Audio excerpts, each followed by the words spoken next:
안녕하세요. 이번 시간에는 금융의 꽃이라고 불리는 프로젝트 금융에 관해서 살펴보도록 하겠습니다.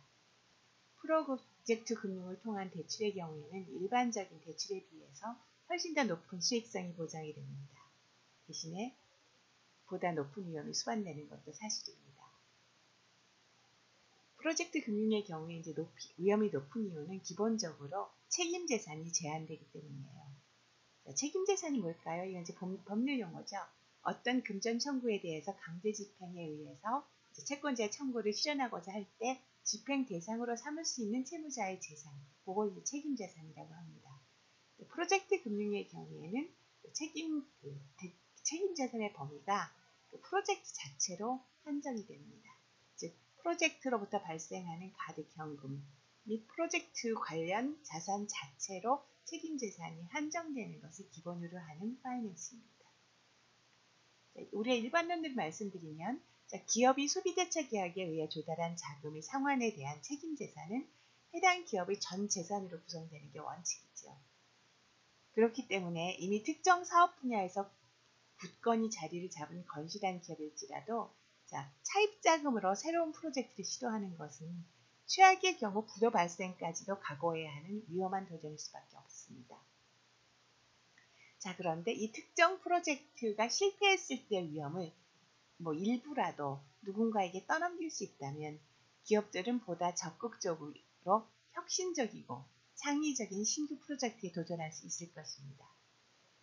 프로젝트 금융은 바로 이런 필요성에 착안하여 고안된 특별한 금융 기법입니다. 그래서 프로젝트 스폰서 신용이 아니라 전적으로 또는 주로 프로젝트 자체의 영업 가치에 근거해서 대출을 시행하는 비소구, 그러니까 non-recourse finance 또는 제한소구 금융이죠. limited recourse finance. 그렇기 때문에 법적인 관점에서 본다면 프로젝트 금융의 본질은 책임 재산의 제한입니다. 즉 프로젝트 금융은 조달된 차입금에 대한 책임 재산을 해당 프로젝트로부터 발생하는 미래의 현금 흐름 및 프로젝트 관련 자산으로만 한정하는 특수한 형태의 소비대차인 것입니다. 그렇기 때문에 프로젝트 금융을 할 것이냐 여부는 엄격한 사업 타당성 검토를 통해서 장래 현금 흐름 및 위험을 정확하게 예측하고 그 결과에 따라 이제 대출 여부를 결정하는 것입니다.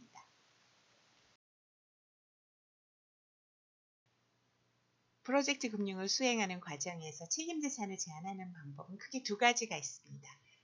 단지 이제 계약에 의해서만 제한하는 방법이 있고요. 별도로 프로젝트 회사를 설립하는 방법이 있습니다. 계약성 제한은 보통 이제 대출 계약에 해당 조항을 문구를 넣는 방법에 의해서 하는데요. 이런 경우에는 보통 그 차주사 내에 해당 프로젝트의 추진을 위한 별도 사업부서를 만듭니다. 그렇게 해서 이제 프로젝트 자산을 구분하고요. 그러니까 ring fenced asset이라고 하죠. 이 자산을 담보로 제공하는 조건으로 이제 대출을 합니다. 그리고 대출 계약에서는 차주의 대출금 원리금 상환 의무의 책임 재산은 이렇게 그 ring fenced asset인 프로젝트 자산 및 프로젝트의 영업 수익을 한정한다는 문구가 들어가게 되죠. 이렇게 이제 계약상 제한을 하는 방법은요, 보통 조세 목적상 이유 등 이제 물론 여러 가지가 있는데 이제 가장 대표적인 게 조세 목적인 것 같습니다. 그런 이유로 인해서 그 프로젝트 스폰서가 별도 회사 설립을 원하지 않는 경우에 주로 이용하는 방법입니다. 하지만 이런 식으로 이제 책임 재산을 제한하는 것은 사실 프로젝트 관련 자산만 구분해서 관리를 해야 되는데 그게 매우 번거로울 뿐만 아니라 사실 비효율적이죠. 그리고 이게 이제 이미 다른 여러 가지 영업을 하는 회사의 일부만 이렇게 감시를 해야 되기 때문에 대주들이 이를 일일이 감시하는 것이 쉽지도 않고 그래서 실제로는 이제 사용되는 예가 그리 많지는 않고요. 대부분의 프로젝트 파이낸스는 별도로 프로젝트 회사를 설립하는 방법에 의해서 추진되는 것이 일반적입니다. 이런 경우에는 이제 프로젝트 스폰서가 자본금을 출자해서 일단 회사를 세웁니다. 오로지 프로젝트 회사 추진만을 목적으로 한 신설회사를 설립하고요.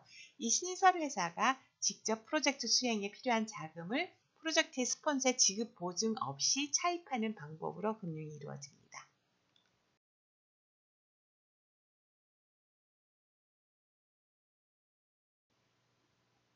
지금 화면에서 보시는 것이 프로젝트 금융의 그 전형적인 구조를 나타내는 다이아그램입니다.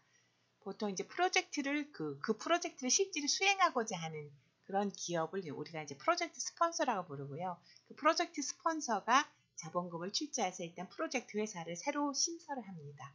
그리고 그렇게 신설된 회사가 이제 그 프로젝트 대주단으로부터 차입을 하게 되죠. 이제 그리고 실제로 프로젝트를 하기 위해서 어떤 공사가 필요하면 그 시공사하고 계약은 프로젝트 회사와 시공사 간에 체결되게 됩니다. 이 과정에서 이제 프로젝트 스폰서가 통상 프로젝트 파이낸스의 대주단에게 컴플리션 개런티라고 것을 주는데요. 이거는 이제 지급 보증은 아니고요. 공사가 이제 그 적절한 시점에 완공돼서 그 예정된 일정의 커머셜 오퍼레이션이 개시될 거다. 뭐 요 정도를 보증하는 정도입니다. 자세한 건 이따 따로 설명드릴게요. 자, 보시는 것처럼 이 프로젝트 회사는 프로젝트 스폰서와는 법적으로는 독립된 별개의 법인입니다. 그래서 이러한 거래 구조에 의해서 자연스럽게 프로젝트 금융의 대출 원리금 상환을 위한 책임 재산의 범위는 프로젝트 회사의 전 재산으로 제한됩니다. 왜냐하면 프로젝트 대주단이 그 프로젝트 파이낸스의 대주단과 대출 계약을 체결하는 채무자는 프로젝트 회사인 거죠.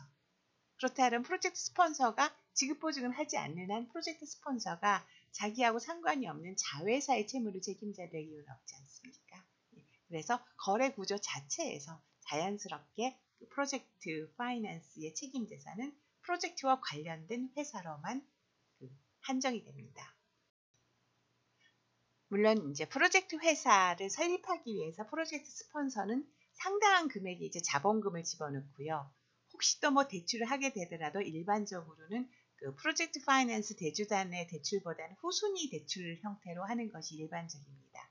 그렇기 때문에 혹시 이제 프로젝트가 실패하는 경우에 일단 이제 그 프로젝트 파이낸스 대주단의 원리금 상환이 선순위로 먼저 나가고요. 그러고 남는 자금만 회수할 수 있거든요.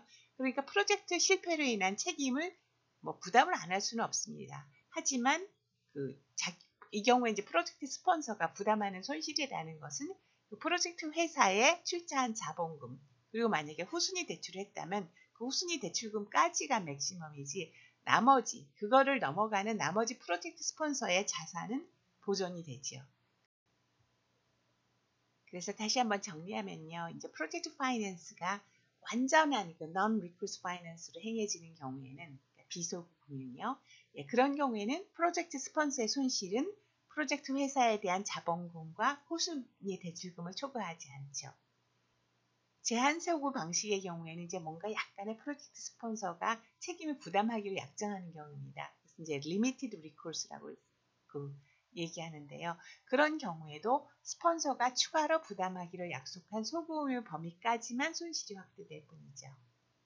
따라서 프로젝트 스폰서가 프로젝트 회사에 투자하는 금액 및 소구 의무를 스스로 감당할 수 있는 범위 내로 제한하고 프로젝트를 추진한다면 프로젝트 실패가 프로젝트 스폰서의 도산으로 이어지는 것은 막을 수 있죠.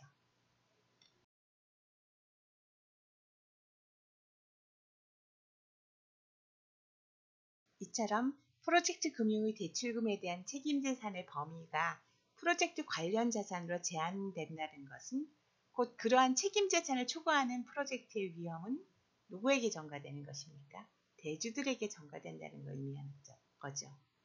그러니까 프로젝트 금융의 또 다른 특색은 결국 위험 부담이라고 하겠습니다. 리스크 쉐어링. 즉 프로젝트에 수반되는 위험을 프로젝트 스폰서와 대주들이 서로 나누어지게 되는 것입니다. 그러니까 대주 입장에서 본다면 프로젝트 금융이란 일반 금융에 비해 훨씬 더 높은 위험을 수반하는 금융기법인 셈입니다. 근데 항상 금융이라는 거는 하이 리스크면 하이 리턴이죠. 하이 리스크인데 로우 리턴이면 절대 금융이 이루어질 수가 없습니다. 그래서 대주들은 높은 위험을 부담하는 대가로 일반 금융보다 훨씬 더 높은 이자를 요구하게 됩니다. 따라서 프로젝트가 성공한다는 전제하에서는 프로젝트 금융에 참여한 대주들은 일반 금융에 비해 훨씬 높은 수익을 누릴 수 있게 되는 거죠.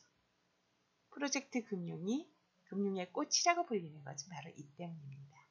그러니까 리스크가 굉장히 높다는 얘기는 그만 아무나 못 들어온다는 얘기거든요. 그러니까 이걸 내가 했다라는 자부심도 있고요. 거기다가 이렇게 갖고 수익성이 높으니까 예, 많은 돈을 벌 수 있으니까 더 좋은 거죠. 물론 금융실무에서 실제 사용되는 프로젝트 금융계약서를 보면요. 이런 불확실성으로 인한 대주에 따른 위험을 최소화할 목적으로 그 프로젝트 회사의 전 자산에 대해서 포괄적인 담보권을 설정하는 것을 비롯해서 이 다양한 신용 보강 장치를 마련하는 것이 일반적입니다. 예, 그러다 보니까 거래 당사자들 간에 각자 부담해야 될 그 실질적인 위험 수위를 놓고는 약간의 긴장 관계가 형성될 수밖에 없어요. 그래서 계약 협상도 길어지고요. 프로젝트 금융과 관련된 계약서들은 그 일반적인 대출 계약서에 비해서 훨씬 더 복잡하고 그리고 이제 그 방대한 분량으로 작성될 수밖에 없습니다.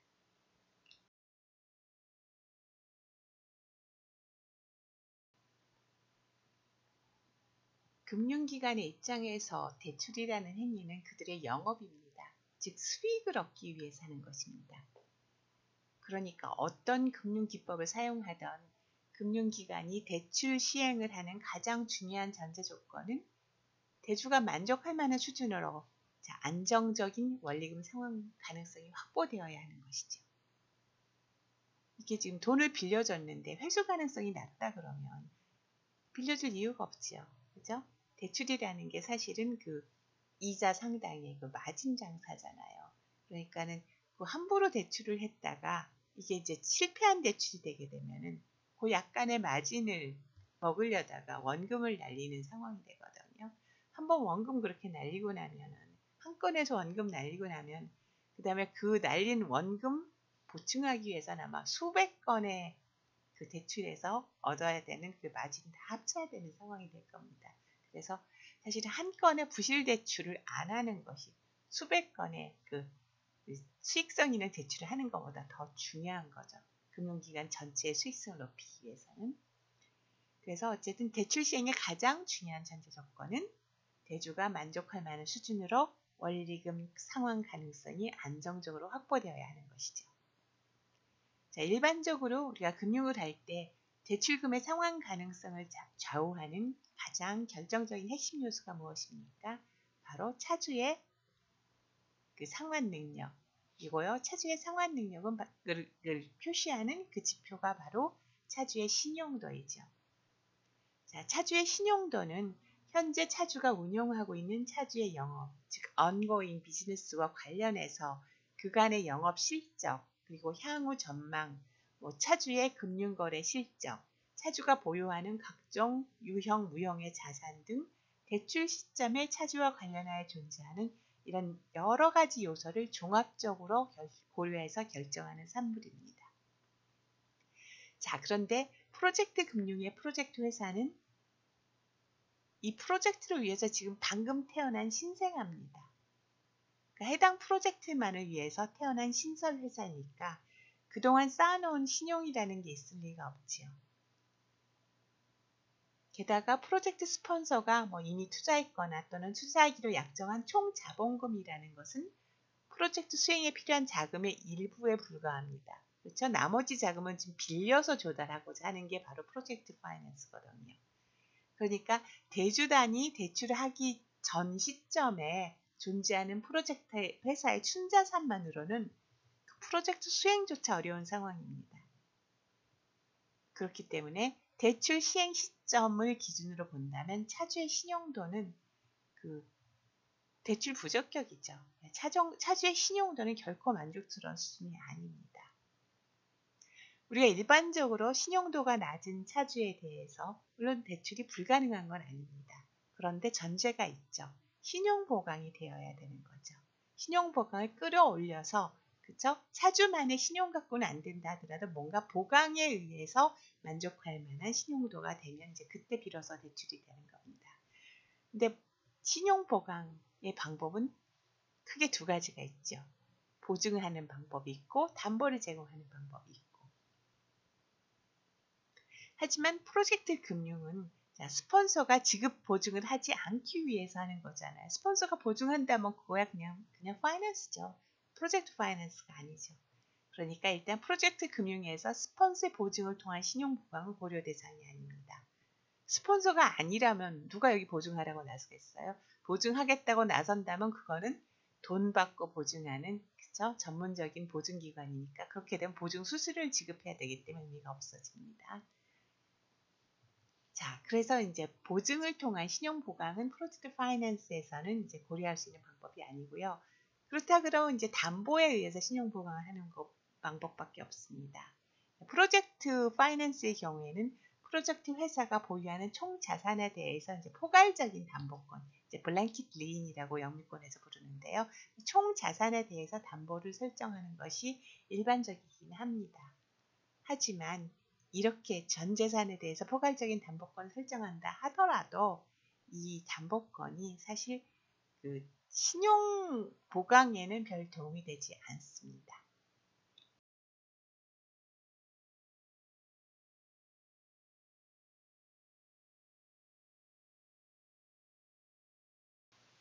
프로젝트 회사가 보유하고 있는 프로젝트 자산의 담보 가치에 대해서 살펴볼까요?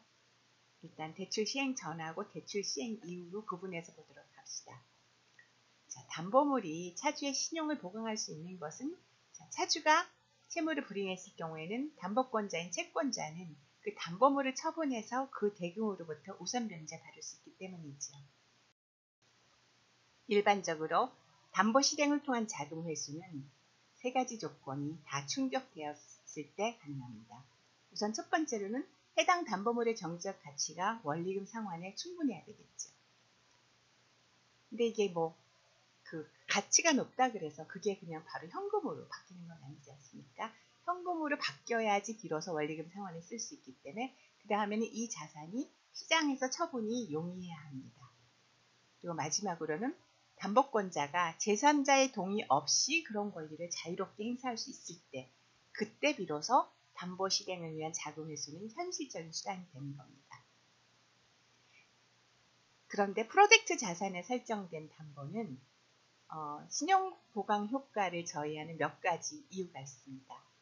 우선 이제 대출 시행되기 전 시점을 놓고 봅시다. 자, 대출이 시행되기 전에 프로젝트 회사가 가지고 있는 자산이 뭐가 있죠? 이 시점에서는 이 프로젝트 회사는 신설회사이기 때문에요. 그 스폰서가 자본을 출자해서 그냥 방금 만들어낸 회사입니다. 그러니까 이 시점에 프로젝트 회사가 보유하고 있는 총 자산은 스폰서가 출자한 자본금 그리고 만약에 일부를 후순위 대출했다면 이제 후순위 대출까지 포함한 즉 스폰서가 출자한 그 현금이 전부입니다. 그런데 이 자금들은 프로젝트 수행에 사용되어야 하는 돈이죠. 그래서 해당 자금이 입금된 계좌에다가 질권 설정해놔 봐야 어떤 조건으로 설정해야 되냐면 기한의 상실 사유가 발생하기 전까지는 프로젝트 회사가 자유롭게 인출해서 사용하는 것을 허용하는 그런 구조로만 질권 설정이 가능합니다.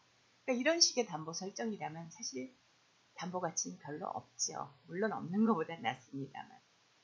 그리고 들어있는 돈조차도 사실은 이 프로젝트 수행에 필요한 돈의 일부에 불과하기 때문에 일단 담보 가치가 충분하지도 않고요. 그래서 대출 시행 전엔 정말 잡을 만한 담보거리가 별로 없는 겁니다. 자, 스폰서가 제공한 자금 그리고 이제 프로젝트 금융에 의해 조달된 차입금은 프로젝트의 건설 기간이 진행됨에 따라 토지, 이제 그 자금으로 이제 일단 공장을 지어야 된다면 부지를 매입할 거고 회사 건물을 지어야 된다면 이제 회사 부지를 매입할 거고요. 그러니까 기본적으로 토지는 있을 거고요. 부지, 공장 건물, 그리고 이제 공장 건물에 설치할 기자재 등등의 물적 자산으로 점차 변해갈 것입니다. 그래서 대출 시에 프로젝트 회사가 이미 보유하고 있는 재산뿐만이 아니라 향후 프로젝트 회사가 보유하게 될, 즉 장래에 취득하게 될 모든 자산까지 아우르는, 그러니까 프로젝트 회사의 현재 및 장래 모든 재산을 아우르는 이제 포괄적 담보권을 설정하면 어느 정도로 이제 경제적 가치가 있는 물적 담보를 확보하는 외형은 갖추어집니다.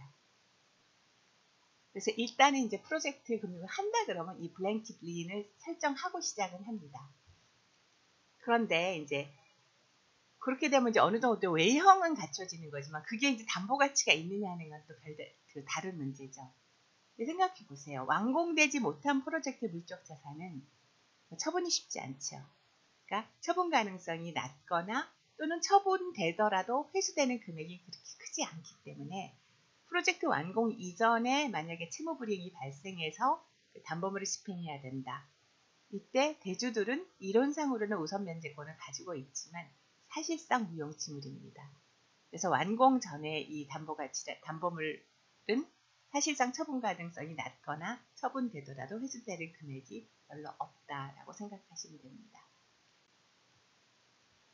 일단 프로젝트가 완공되고 나면 물론 형편이 조금 개선되기는 합니다. 그렇지만 완공 이후에도 사실 실질적으로는 많이 나아지는 것은 아닙니다. 프로젝트의 종류에 따라 다르고 또 이제 어느 나라에서 수행하는 프로젝트에 따라서 이건 이제 천차만별이기는 합니다만 어쨌든 일반적으로 본다 그러면 완공이 되더라도 프로젝트 관련 자산들을 처분할 수 있는 시장은 매우 제한적입니다. 자, 한번 생각해 보세요. 이게 나이제리아에서 발전소를 건설하는 프로젝트다. 됐는데 이제 채무 불이행이 발생해서 그 발전소를 처분해야 됩니다. 자, 나이제리아에서 발전소를 살 수 있는 투자자가 몇 명이나 있겠습니까? 그리고 발전소를 누군가 사려면 뭔가 그 사람이 사기 위해서는 여러 가지 정부의 승인이 필요할 거예요. 그래서 현실적으로 그 시장이 넓지를 않다는 겁니다. 그러니까 결과적으로 말씀드리면 완공이 되더라도 프로젝트 관련 자산을 처분할 수 있는 시장은 매우 제한적이고요. 프로젝트 종류 및 자산이 위치한 지역에 따라서 자산 매각에 정부의 승인과 같이 제3자의 개입이 필요한 경우도 많기 때문에 그래서 완공 이후에도 여전히 담보물 매각을 통한 자본 회수는 쉽지 않은 것이 현실입니다. 따라서 프로젝트 금융의 경우에는 프로젝트 회사가 현재 보유하거나 또는 장래에 보유하게 될 모든 자산에 대해 포괄적 담보권을 설정한다 하더라도 사실 그로 인해서 신용보강 효과가 별로 나타나지 않습니다. 거의 없다라고 보시는 게 맞을 것 같습니다.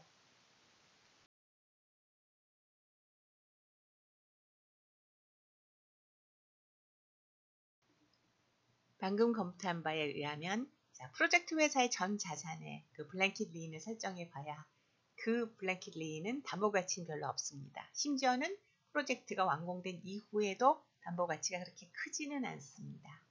자, 그럼 그런 담보물 뭐하러 설정하지라고 생각하실 수 있습니다. 하지만 실제로 프로젝트 금융을 하기로 결정하고 추진을 한다 그러면 거의 대부분 모든 프로젝트 금융에서는 프로젝트 회사가 보유하고 있는 모든 자산에 대해서 잡을 수 있는 담보는 다 잡습니다. 그러니까 블랭킷 리스트를 해서 그냥 총 자산에 대해서 포괄적인 담보권을 설정하는 게 가능하다면 그렇게 하고요. 우리나라 같은 경우 그렇게는 안 되죠. 그러니까 개별적인 계약에 의해서 다 잡습니다.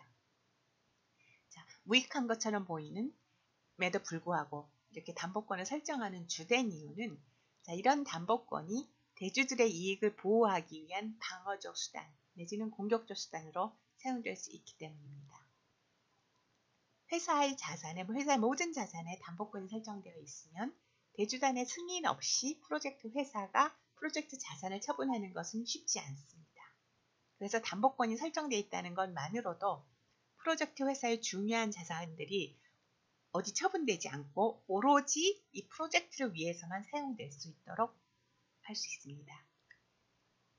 또 경우에 따라서는 프로젝트는 계속 수행하지만 지금 있는 프로젝트 자산으로는 적절하지 않아서 처분이 필요한 경우도 있을 수 있습니다. 그런 경우조차도 담보권이 설정이 돼 있으면 대주단의 승인을 받고서만 수행하기 때문에 결국은 프로젝트 회사가 아무 때나 헐값에 팔아치우는 것이 아니라 적절한 대체물을 매입할 수 있는 가격으로 처분되는 것을 확보할 수가 있지요. 이런 의미에서 프로젝트 금융에서 설정된 이 블랭킷 리는 Collateral as a Defensive Tool, 즉 방어적 목적의 담보권이라고 설명됩니다.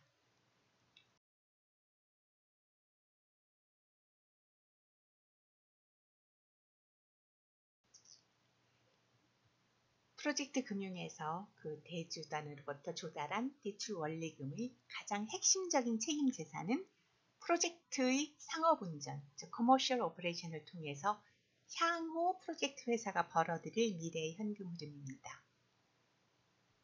프로젝트 회사는 영업 실적이 없는 신설 회사고 가지고 있는 전 재산이라 해봐야 잘못하면 원리금에도 못 미칠 수도 있습니다. 그런 프로젝트 회사에 보증이라든지 아니면 실질적으로 담보 가치가 있는 담보 제공을 통한 그 전통적인 신용 보강 이런 것도 없이 그럼에도 불구하고 여전히 프로젝트 금융이 진행될 수 있는 가장 중요한 이유는 프로젝트 회사가 향후 상업 운전을 통해 획득할 장래 현금 흐름에 대한 믿음인 것입니다. 그러니까 비록 지금 가진 거 별로 없어도 이 회사가 추진하려고 하는 프로젝트를 보니까 앞으로 돈을 많이 벌 것 같네. 그래서 여전히 나의 원리금 상환하는 데 문제가 없겠다. 그러니까 빌려주되 요거 조금 위험하니까 고위험이니까 이자를 아주 비싸게 받고 빌려주자. 이게 바로 프로젝트 금융인 것입니다. 그러니까 프로젝트 금융 추진 여부를 결정함에 있어서 가장 중요한 요소는 뭐겠습니까? 이거는 해당 프로젝트가 필요 충분한 현금 흐름을 실제로 발생시킬 것이라는 기대 가능성의 존재인 것이죠. 이게 지금 단순한 기대 가능성에서 멈추고 나면 큰일 나죠. 그러면 이제 원리금 못 받을 수도 있지 않습니까? 그러니까 프로젝트 스폰서가 예상하는 수입이 실제로 발생할 가능성이 거의 확실한 정도로 미리 검증되어야만 프로젝트 금융이 추진될 수 있는 것입니다. 그렇기 때문에 프로젝트 금융이 성사되기 위해서는 그 추진하는 프로젝트, 그 분야의 전문가가 작성한 프로젝트의 기술적, 경제적 타당성 조사, feasibility study, 이게 수행되어야 하고요. 그 다음에 프로젝트 스폰서가 작성한 사업 설명서가 작성되는 것이 필수적입니다. 그리고 사업 설명서의 현금 흐름 예측치가 실제로 실현될 수 있는 실현 가능성이 전문가들이 작성한 사업 타당성 조사 보고서에 의해 뒷받침되어야만 비로소 이러면 해볼 만하다라는 결정이 내려지고 프로젝트 금융이 추진되는 것이 일반적입니다. 정리해 보겠습니다. 자, 일반적인 대출이라면 그 대출을 결정하는데 가장 중요한 기준은 과거의 자료입니다. 즉 지금까지 차주가 영업을 하면서 쌓아올린 영업 실적과 신용도가 대출을 결정하는 가장 중요한 기준이 되기 때문이죠. 이건 과거의 자료, 과거 플러스 현재의 자료지 않습니까? 물론 일반 대출의 경우로도 앞으로의 영업 전망 물론 고려는 합니다. 그렇지만 지금까지 성적과 현재의 현황이 결정적인 그 기준이라는 거죠. 반면에 프로젝트 금융은 과거의 자료, 현재의 자료 별거 없습니다. 그러니까 프로젝트 금융의 경우는 미래의 가능성에 대한 평가가 가장 중요한 거죠. 그래서 장래 수입 발생 가능성에 대한 feasibility study 결과가 대출을 결정함에 있어서 고려해야 하는 가장 핵심적인 요소가 되는 것입니다. 이 점이 일반적인 대출하고 근본적인 차이입니다. 이와 같이 장래 수입 발생 가능성이 확인이 되어서 프로젝트 금융을 추진합니다. 자, 그렇지만 장래 수입이 확실하게 발생된다 해서 그 돈이 당연히 이 대출 원리금 상환에 사용된다는 것은 아무도 보장할 수가 없습니다. 왜냐하면 법적으로는 이러한 장래 수입은 1차적으로는 프로젝트 회사에 귀속되는 자금인 것이죠. 그러니까 뭔가 지금 프로젝트 회사가 벌어들여서 프로젝트 회사의 계좌에 입금된 자금이 대주들이 원하는 방향으로 사용되도록 하려면 뭔가 프로젝트 차주와 대주 간에 이제 계약으로 맺어져야 하는 겁니다. 그래서 프로젝트 금융의 대주와 차주가 맺는 대출 계약서에는 그 장래 수입이 프로젝트 회사의 장래 수입이 원리금 상환에 최우선적으로 사용될 수 있도록 회사의 장래 수입을 매우 엄격하게 통제하는 각종 장치가 이제 마련됩니다. 이 점이 이제 일반적인 대출 계약서와 프로젝트 금융에서 사용되는 대출 계약서의 근본적인 차이입니다.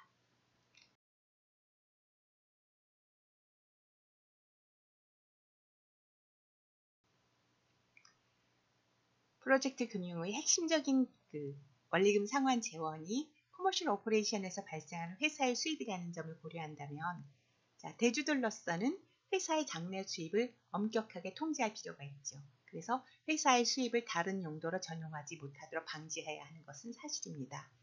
그런데 문제는 자, 이러한 장래 수입의 원천인 커머셜 오퍼레이션이 이루어지려면 결국 회사로서는 각종 운영 비용을 지출할 수밖에 없습니다. 그렇다 그러면 자, 상업 운전 자금 확보에 필요한 범위 내에서는 프로젝트 회사가 장래 수입을 임의로 사용할 수 있도록 허용할 수밖에 없다는 거죠. 그러니까 분명히 통제할 필요는 있는데 그렇지만 내가 이걸 꽉 틀어져 튀어버리면 회사는 아예 커머셜 오퍼레이션 자체가 어려워집니다. 그럼 커머셜 오퍼레이션이 안 이루어지면 수입 자체가 발생 안 하죠. 그래서 적절한 선에서 통제하긴 해야 되지만 또 풀어줄 필요도 있게 되는 겁니다. 즉 장래 수입에 대한 대주들의 통제권은 프로젝트의 상업운전 자금 확보에 필요한 최소한의 범위 내에서는 차주의 접근권을 우선적으로 보상하는 선에서 적절하게 제한될 수밖에 없습니다. 자, 이를 위해서 국제금융시장에서 보편적으로 사용하는 방법에 대해서 이제 살펴보도록 하겠습니다.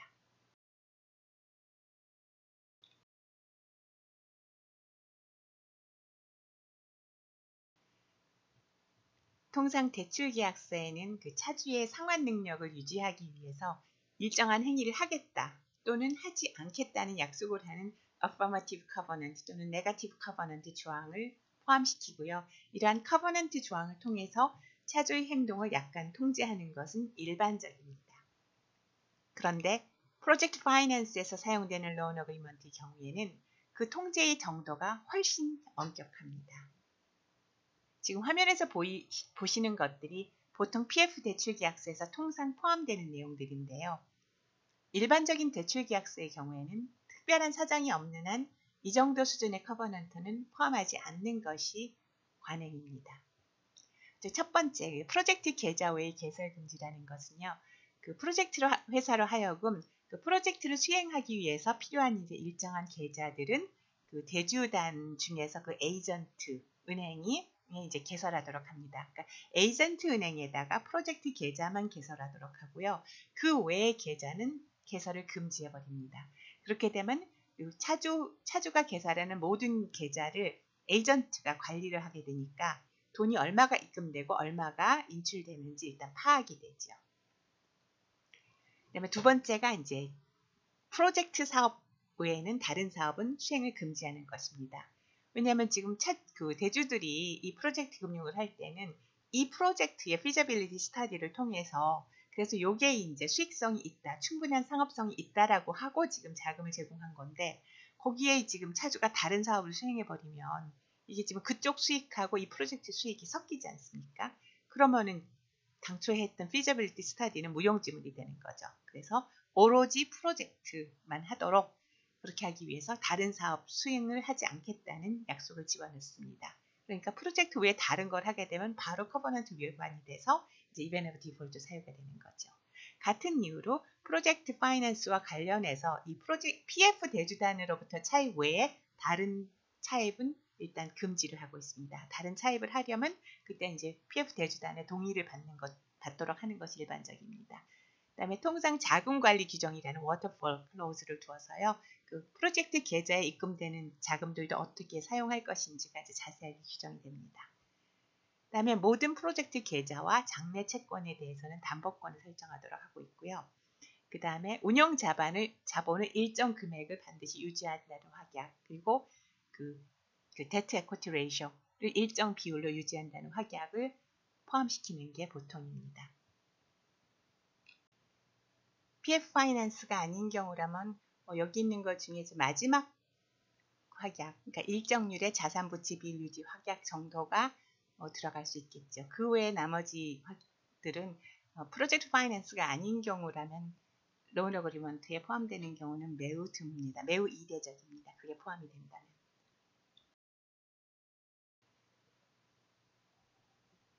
프로젝트 파이낸스에서 사용되는 로운 어그리먼트의 가장 특징이 바로 요 규정입니다. 통상 워터폴 클로즈 또는 캐스케이드 클로즈라고 불리는 조항이 거의 예외 없이 들어갑니다. 우리말로는 이제 보통 자금관리 규정이라고 번역합니다. 프로젝트 파이낸스에서 사용되는 그 프로젝트 계좌는 기본적으로 그 상업운전에서 발생하는 모든 수익이 그 저장되는 역할을 하는 그 주계좌가 있습니다. 보통 레비뉴 어카운트라고 불리는데요. 그래서 어쨌든 어떤 사유로든 프로젝트 컴퍼니에 어떤 수익이 생긴다 그러면 그건 무조건 일단은 레비뉴 어카운트로 입금되도록 하고요. 그 다음에 이제 레비뉴 어카운트 밑에 이제 여러 가지 하위 계좌 서브 어카운트들을 만들어서 그 각 서브 어카운트의 목적에 필요한 자금만 그 서브 어카운트로 이제 이체시켜줍니다. 자금관리 규정에 규정된 우선순위에 따라서 그 자금관리 규정이 허용하는 금액을 그 revenue account로부터 sub account로 이체하도록 허용하는 그런 규정이 들어갑니다. 그래서 이제 주계좌로부터 하위 계좌로의 이체는 그 각 캐테고리별로 정해진 우선순위에 따라 순차적으로, 그리고 선순위 하위 계좌에 이체될 금액이 이제 거기다 다 넘겨주고도, 그리고도 이제 주계좌에 돈이 남아있으면 그 다음에 이제 그 바로 아래 그 하위 계좌로 이체하고, 이런 식으로 이제 이체가 일어납니다.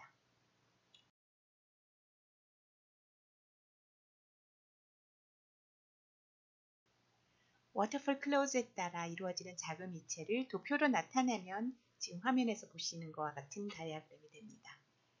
레비뉴 어카운트에 있는 자금을 제일 위쪽의 서브 어카운트에 일단 이체를 해주고요.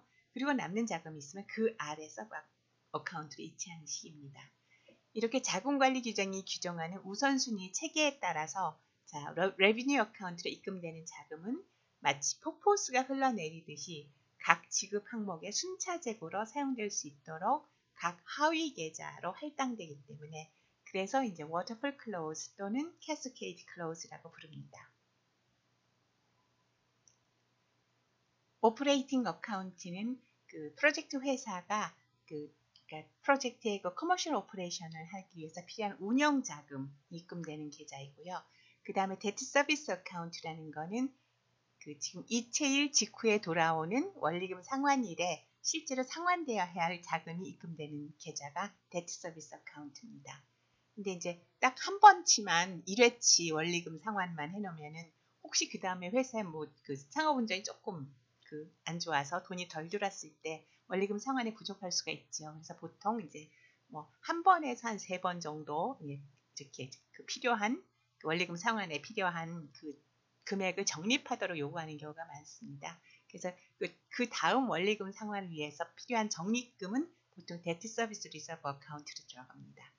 이제 뭐 경우에 따라서는 데트 서비스 어카운트와 데트 서비스 리저브 어카운트를 분리하지 않고 그냥 합쳐서 그 총 뭐 4회 정도의 그 원리금 상환에 필요한 분할 상환이죠. 그 분할 상환에 필요한 자금을 여기다 입금해다 그렇게 할 수도 있습니다. 어쨌든 이제 여기에 제가 해놓은 것들은요, 보통 그 프로젝트 파이낸스에서 이제 티피컬하게 사용되는 프로젝트 계좌를 몇 개 예시해 놓은 거고요.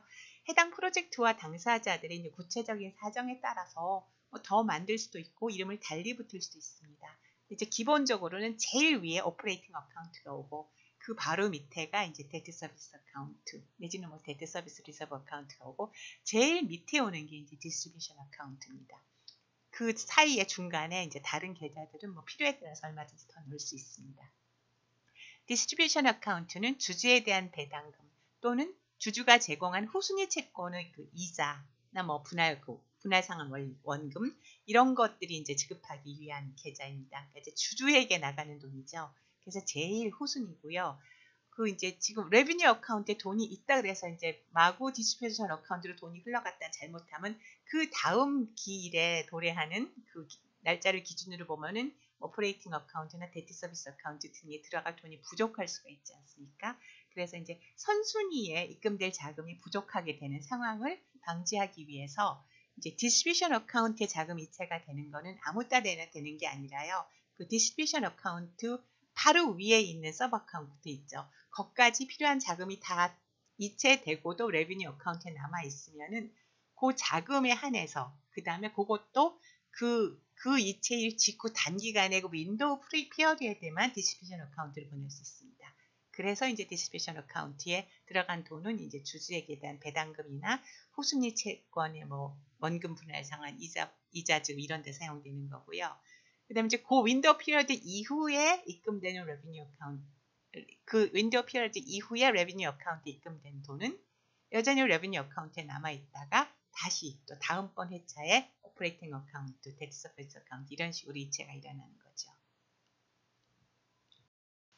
워터풀 클로즈에 따라서 이런 식으로 이제 주계좌의 자금을 하위 계좌로 이제 이체해서 사용할 수 있도록 하게 되면은 결과적으로는 레비뉴 어카운트에 입금된 돈은 운영 자금 지급에 최우선적으로 사용되죠. 그리고 그 후 남는 자금은 원리금 상환에, 그 다음에는 원리금 상환을 위한 적립금 준비에 이런 식으로 여유 자금이 고갈될 때까지 호순위 항목의 지급에 이용되도록 확보할 수 있게 됩니다. 그러니까 이제 프로젝트 그 상업운전 자금이 입금되는 오퍼레이팅 어카운트가 제일 위쪽에 있으니까 결국은 운영 자금이 first priority가 되는 거죠. 그래서 회사의 총 수입, 즉 수익금 계좌에 입금되는 자금은 최우선적으로 프로젝트의 상업운전에 사용되도록 그렇게 고안이 되어 있는 것입니다. 자, 오퍼레이팅 어카운트에 그럼 얼마를 넣어줘야 되느냐? 그게 문제겠죠.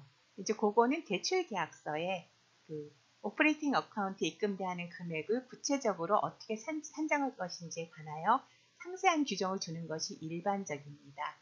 보통은 차주로 하여금 이제 사전에 1년치 오퍼레이팅 버젯을 제출을 해서 대주의 승인을 받고요. 이 총액을 시기와 용도별로 이렇게 세분해서 이에 따라서 이제 집행하는 방법을 사용합니다.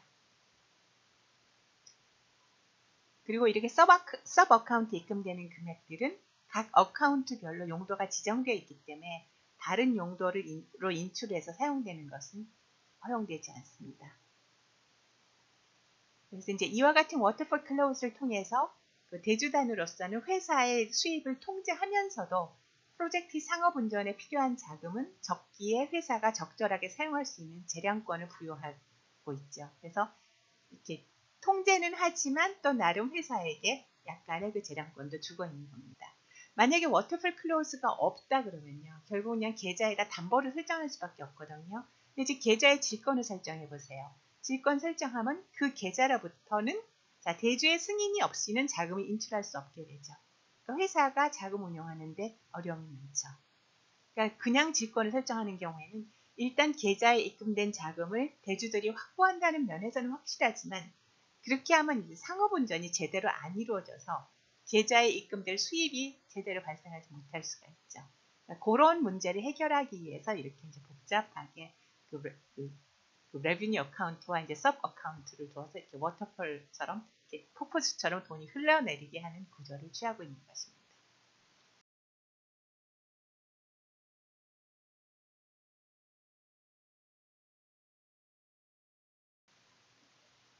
영미법 국가에서 프로젝트 파이낸스를 할 때는요, 소위 플로팅 차지를 이용해서 그 현재 그리고 장래의 모든 재산에 대해서 이제 포괄적인 담보를 설정해 버리거든요.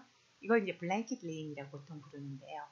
이제 우리 법제상으로는 이런 유형의 포괄적 담보 설정은 가능하지 않죠. 그래서 이제 국내 금융시장에서는 프로젝트 회사가 보유하는 그 재산의 형태별로 개별적인 담보 계약을 체결하고 있습니다. 그래서 이제 따로따로 모든 재산에 대해서 이제 현재 재산, 장래 재산에 대해서 담보를 설정하는 거죠. 그러니까 구체적인 실행 방법은 다르지만 프로젝트 회사가 보유하고는 하는 또는 보유하게 될 전 재산에 대해서 프로젝트 금융 대주단을 위한 담보를 설정한다는 기본적인 개념은 어쨌든 유지되고 있다고 말씀드릴 수 있겠습니다.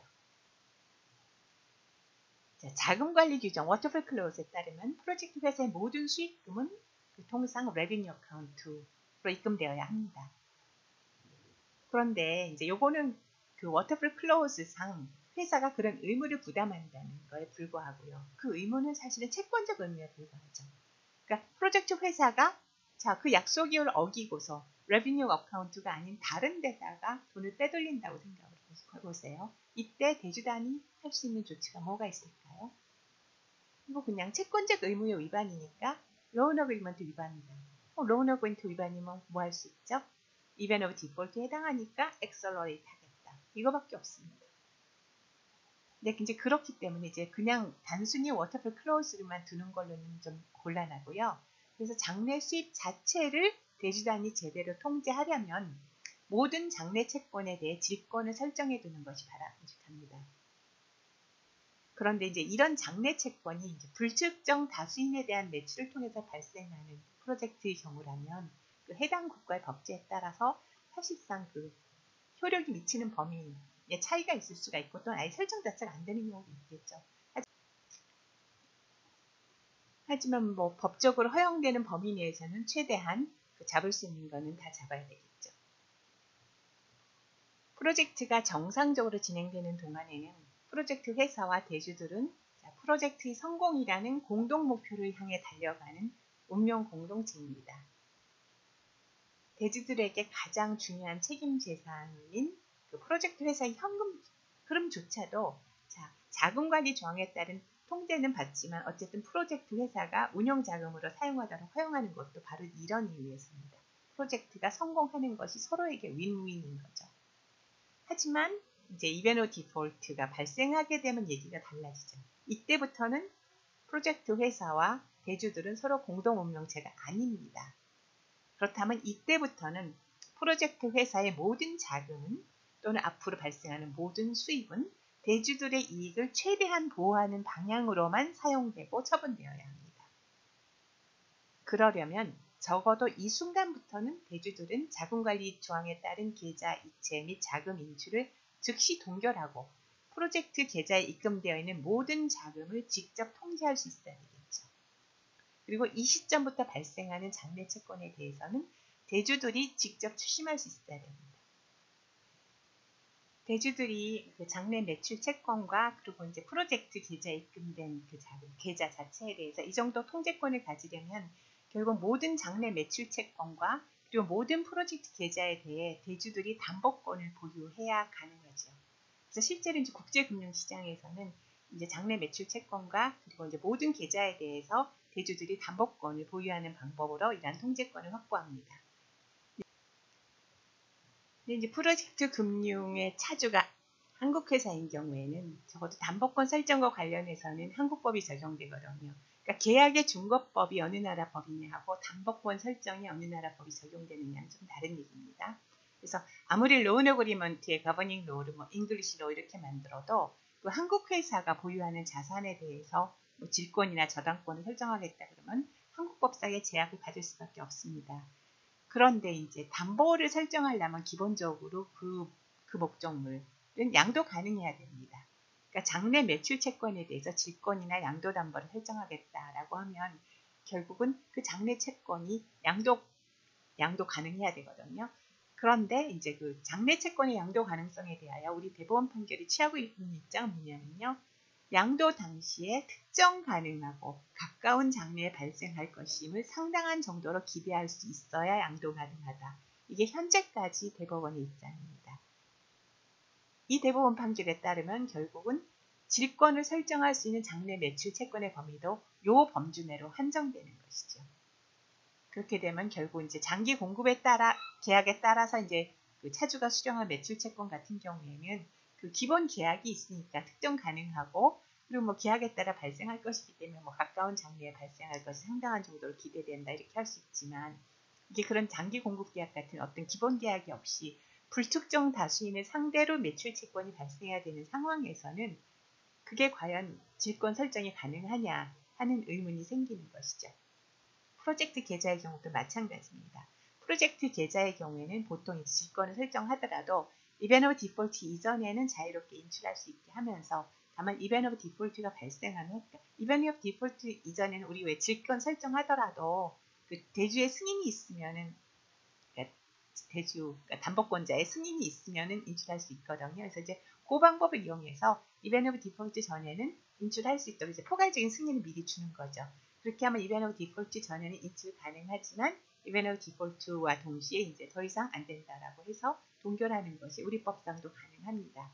그런데 문제는 뭐냐면 이 프로젝트 계좌들은 정기예금 계좌를 이용할 수는 없잖아요. 돈을 계속 이체하고 꺼내서 쓰고 그래야 되니까. 그러니까 이제 보통 예금 계좌를 사용할 수밖에 없거든요. 근데 이제 보통 예금의 경우에는 사실 일반적인 보통 예금을 생각하시면 지금 현재 입금되어 있는 금액은 특정이 가능하고 발생했습니다. 그 입금되어 있는 금액에 대한 예금 반환 청구권은 이미 발생했기 때문에 질권 설정이 가능하지만 장래 이 계좌에 입금될 돈, 그러면은 그 돈이 언제 입금될지, 얼마가 입금될지 알 수가 없죠. 그래서 이제 보통 예금의 경우에는 아직 입금되지 않은 그 장래에 입금될 돈에 대해서는 요 가까운 장래에 발생할 것임을 상당할 정도로 기대할 수 있다. 이 요건을 충족하지 못했다고 보는 것이 일반적입니다. 그래서 결국 보통 예금에 대해서 질권 잡으면 그 질권을 설정할 당시에 이미 입금돼 있던 금원에 대해서만 질권의 효력이 미친다는 것이 이제 오히려 다수설인 것 같습니다. 이렇게 돼버리면 프로젝트 파이낸스의 경우에는 처음에 그 대출을 집행할 시점에 질권을 설정해야 되는데 그때는 아직 상호분종 개시도 안 했어요. 프로젝트 계좌에 자금이 거의 제로죠. 그러니까 잡아봐야 그 질권 효력이 무효가 된다는 얘기가 되죠. 그래서 좀 요 프로젝트 계좌 질권 설정하는 부분도 사실 한국의 경우에는 좀 위험이 있습니다.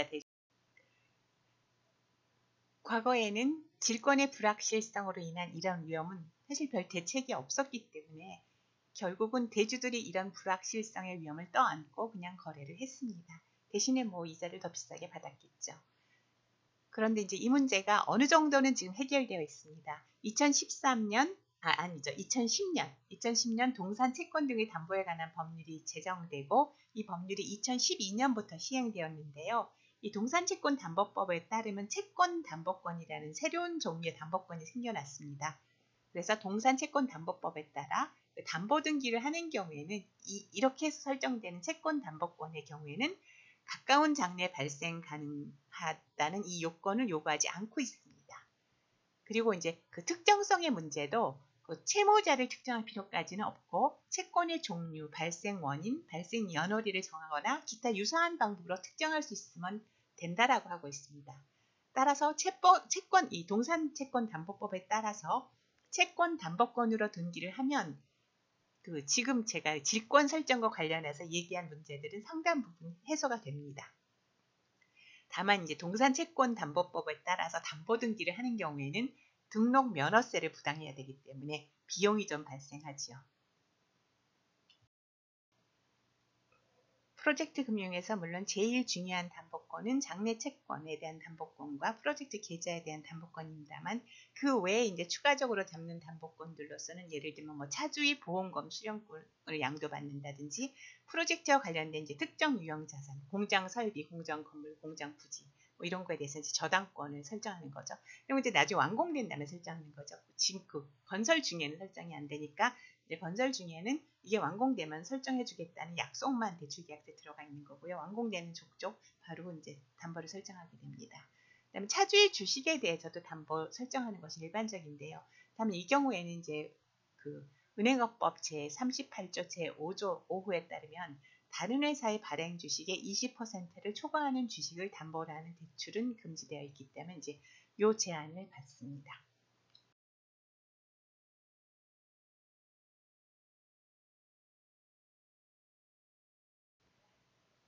프로젝트 금융의 기본 컨셉은 프로젝트 스폰서가 프로젝트 회사에 출자한 출자금 또는 이제 후순위 대출금까지만 위험 부담을 하고 그거를 초과하는 위험은 부담하지 않는다는 게 이제 기본 컨셉이고요. 그래서 프로젝트 스폰서가 프로젝트 대주들에게 지급 보증을 하지는 않습니다. 그 지급 보증을 하게 되면 그거는 우리가 말하는 프로젝트 금융은 아닙니다. 이제 그렇게 되면 그렇게 완벽하게 이제 그 위험이 제한이 되면 그게 이제 non-recourse finance인데요. 실제로는 그렇게 하면 대주들이 부담해야 될 위험이 너무 크기 때문에 그게 완전히 절연하지 않고 어느 정도는 그래도 프로젝트 스폰서가 위험을 부담하는 게 현실입니다. 그래서 non-recourse finance라기보다는 limited recourse finance 형태로 이루어지는 게 대부분이고요. 그렇게 해서 이제 프로젝트 스폰서가 지원하는 지원의 형태 중에 가장 대표적인 것이 completion guarantee입니다. 그 외에 이제 몇 가지 지원이 더 있습니다. 컴플리션 개런티는 그러니까 결국 프로젝트가 실패했을 그러니까 이제 프로젝트가 완공조차 안 됐을 때 위험을 이제 스폰서가 떠안는 것이라고 보시면 됩니다. 그러니까 기술적인 사유로 프로젝트가 실패로 끝나는 경우에는 프로젝트로부터 발생하는 수익이 없기 때문에 대주들에게 원리금 상환이 어렵지요. 이로 인한 위험을 누가 부담할 것이냐 하는데 통상 대주들은 일단 프로젝트가 상업 생산에 도달한 후 그 후의 사정으로 어려워져서 원리금을 회수하지 못하는 위험은 그것까지는 우리가 인수하겠다 이런 태세지만 기술적인 사정으로 인해 아예 상업 생산에 도달하지도 못해서 원리금 상환이 안 되는 경우 그러한 위험까지는 떠안으려고 하지 않는 것이 보통입니다. 따라서 이러한 대주들을 끌어들이기 위해서는 프로젝트의 실질적인 스폰서가 결국 일정한 기일까지 프로젝트가 완공될 것이라는 그 완공 보증, completion guarantee를 주는 거죠. 그래서 결국 스폰서에게 커머셜 오퍼레이션의 개시에 대한 책임을 사실상 부담시키는 경우가 많이 있습니다. 스폰서가 제공하는 completion guarantee는 대체로 이제 정해진 일자까지 상호분전이 개시되지 못하는 경우에는 스폰서가 자본을 출자한다거나 아니면 이제 후순위 대출을 통해서 프로젝트 회사에 추가적인 자금 지원을 확약하는 것을 주된 내용으로 합니다. 일반적인 형태가 그렇다는 거고요. 뭐 항상 그 형태로 되는 건 아닙니다. 계약이라는 건 항상 합의에 의해서 얼마든지 바꿀 수 있기 때문에 가장 보편적으로 행해지는 컴플리션 개런티는 그런 형태라고 말씀드리는 것입니다. 다음 일정액의 운용자본 유지 확약 내지는 일정률의 자산부채 비율 유지 확약은 결국 주주 내지는 프로젝트 스폰서로부터 프로젝트 수행사가 항상 프로젝트 완공 및 운용에 충분한 자금을 보유하도록 한다는 확약 또는 뭐 일정률의 자산부채 비율을 유지한다는 확약을 받는 거죠. 그래서 이제 통상 스폰서의 자금 보충 약정을 통해서 이행을 확보합니다. 그러니까 이제 이런 확약이 이행되지 않는 경우엔 그럼 스폰서가 이제 뭐 추가 출처라든지 아니면 후순위 대출을 통해서 결국 그 비율을 유지해 주겠다라는 확약을 하는 것이지요. Take or Pay Contract라는 것은 프로젝트 회사가 공급하는 용역이나 또는 재화에 대하여 무조건, 즉 실질적으로 공급이 되었느냐 여부를 불문하고 최소한 일정액의 정기적인 그 대금을 지급한다는 내용이 포함되는 장기 공급 계약을 말합니다. 그러니까 실제로 상업적인 운영이 개시돼서 본래 예정하였던 용역 또는 재화의 공급이 이루어지느냐에 관계없이 무조건 일정액을 지급해야 된다는 조항, 이런 조항을 Hell or High Water Clause라고 그러는데요. 이 Hell or High Water Clause가 포함된 장기 공급 계약이 Take or Pay Contract입니다. 이런 조항이 있다 그러면 실제로 재화나 용역이 공급되지 않더라도 대금은 일정 금액이 계속 들어오는 거기 때문에 사실상 일정 금액의 지급을 보증하는 셈이죠.